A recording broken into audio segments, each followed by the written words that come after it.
नमस्कार मित्रांनो, मराठी बोल या यूट्यूब चॅनलमध्ये आपलं स्वागत आहे। खरीप हंगाम 2025 ची ई पीक पाणी सुरू झालेली आहे। आता ही ई पीक पाणी कशी करायची याबाबतचा व्हिडिओ आपण याआधीच अपलोड केला होता, परंतु या ई पीक पाणीमध्ये अनेक जणांना अनेक अडचणी येत आहेत। काहीतरी वेगळाच एरर येत आहे, काहीतरी कुड नॉट फेच येत आहे, किंवा डाटा होत नाही, किंवा गट सापडत नाही, असे विविध एरर या ठिकाणी आपल्याला उपलब्ध झालेले आहेत। हे नेमके जे काय अडचणी आहेत, या अडचणी नेमक्या कोणत्या आहेत, याला काय पर्याय करायचा, किंवा कशा पद्धतीने ई पीक पाणी करता येते, याला काही पर्याय आहे का, याची संपूर्ण माहिती या व्हिडिओच्या माध्यमातून आपण जाणून घेणार आहोत। तत्पूर्वी जर आपण चॅनलवर पहिल्यांदा आलेला असाल तर चॅनलला सबस्क्राइब करायला विसरू नका, जेणेकरून असंच नवनवीन महत्त्वपूर्ण आणि आपल्या फायद्याचं अपडेट आपल्याला चॅनलच्या माध्यमातून भेटत राहतं। आता प्रमुख गोष्ट लक्षात घ्या, ई पीक पाणी करणं किंवा कशी करायची, काय करायची याची माहिती आपण वारंवार घेत आलेलो आहोत। बऱ्याच शेतकऱ्यांना याची आता कल्पनाही झालेली आहे, चांगल्या पद्धतीने ई पीक पाणी करण्याची पद्धत देखील माहिती झालेली आहे। परंतु काहीतरी जर नवीन एरर आला तर शेतकऱ्यांना त्या ठिकाणी अडचण निर्माण होते। त्या अडचणीमुळे नेमकं कशा पद्धतीने ई पीक पाणी करायची, किंवा एखाद्या गटात गेल्यानंतर आता क्षेत्राचा जो प्रॉब्लेम आहे, जो गटामध्ये उभं राहून जो फोटो काढायचा प्रॉब्लेम आहे तो तुम्ही जवळपास सॉल्व्ह केलेला आहे। त्यामुळे थोडी जागा चेंज करून फोटो जर काढला तर तो देखील प्रॉब्लेम त्या ठिकाणी सॉल्व्ह होतो। परंतु काही जणांचं ॲपच चालत नाही, किंवा या ठिकाणी शेतकरी नोंदणी बंद आहे, किंवा अद्ययावत करा, अशी विविध काही जे काय अडचणी येतात, या अडचणी तुम्हाला कशामुळे येतात, तुम्ही ॲप अपडेट करून देखील होतं ह्या बऱ्याच जणांना।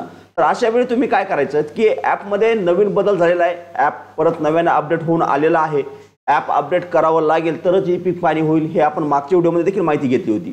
तर आता काय करायचं, जर तुम्हाला अशा कोणत्या अडचणी येत असतील तर त्या अडचणींना तुम्हाला एकमेव पर्याय आहे, तो म्हणजे आपल्या मोबाईलमधील ॲप हे अनइन्स्टॉल करायचं आणि परत नव्याने तेच ॲप इन्स्टॉल करायचं आणि त्याच्या माध्यमातून ई पीक पाणी करायची। जर तुम्हाला ॲपमधील कॅचे फाईल ते जर क्लिअर करता येत असतील तर त्या पद्धतीने देखील तुम्ही करू शकता, परंतु त्यापेक्षा सर्वात सोपा पर्याय तुम्हाला ॲप अनइन्स्टॉल करून ठेवा आणि अनइन्स्टॉल केल्यानंतर परत ई पीक पाणी करताना ते ॲप इन्स्टॉल करा, नव्याने इन्स्टॉल करा आणि त्याच्या माध्यमातून ई पीक पाणी करा। अशा पद्धतीने तुमची जी ई पीक पाणी आहे यशस्वीरित्या पूर्ण होते। याच्या व्यतिरिक्त काही जर नवीन अडचण असेल किंवा काही समस्या असतील तर कमेंटच्या माध्यमातून विचारण्याचा प्रयत्न करा, त्यातून देखील आपल्याला मार्गदर्शन करण्याचा प्रयत्न करू। एक छोटंसं आणि महत्त्वाचं अपडेट होतं, जवळपास सर्व अडचणींना ॲप अनइन्स्टॉल आणि इन्स्टॉल म्हणजे अपडेटेड ॲप मधून जर तुम्ही ई पीक पाणी करत असाल तर त्याच्या माध्यमातून ई पीक पाणी होते, हा एकमेव पर्याय या ठिकाणी सध्या तुम्हाला आहे। त्यामुळं जर काही अडचण येत असेल तर आपल्या मोबाईलमधील ॲप एकदा अनइन्स्टॉल करा, परत इन्स्टॉल करा आणि परत प्रयत्न करा। जर त्यानंतर देखील काही अडचण येत असेल तर कमेंटच्या माध्यमातून नक्की विचारा, आम्ही आपल्याला नक्की मार्गदर्शन करण्याचा प्रयत्न करू।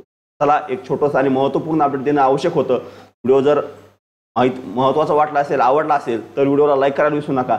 चॅनलवर जर पहिल्यांदा आलेला असाल तर चॅनलला सबस्क्राइब करून ठेवा, जेणेकरून असंच नवनवीन आणि महत्त्वपूर्ण अपडेट आपल्याला भेटत राहतं। चला भेटूया नेक्स्ट व्हिडिओमध्ये नेक्स्ट पॉईंट सोबत।